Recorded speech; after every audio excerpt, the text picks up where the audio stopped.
প্রিয় ভিউয়ার্স, আসসালামু আলাইকুম রহমতুল্লাহ।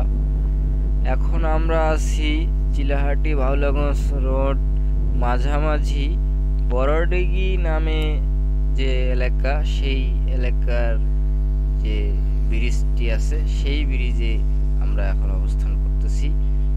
তো এখানকার অবস্থান আজকে দেখেন, এখানে গাড়িগুলো ভাউলাগঞ্জ হাটে যাচ্ছে। ভাউলাগঞ্জ হাট আজকে আজকে রবিবার। ভাউলাগঞ্জ হাট ভাউলাগঞ্জ হাটে অনেক মানুষ যাচ্ছে। আগামীকাল পবিত্র ঈদুল আজহা, তাই এখানে প্রচুর মানুষ ভাউলাগঞ্জ যাচ্ছে, ওই যে চিলাহাটির থেকে আসতেছে। হ্যাঁ, আপনাদের আর কি বিনোদন দেওয়ার জন্য আমি এই ছোট ছোট ভিডিওগুলো করে থাকি। আপনারা দেখবেন, দেখার আমন্ত্রণ রইল। ভালো থাকবেন সবাই। আল্লাহ হাফেজ।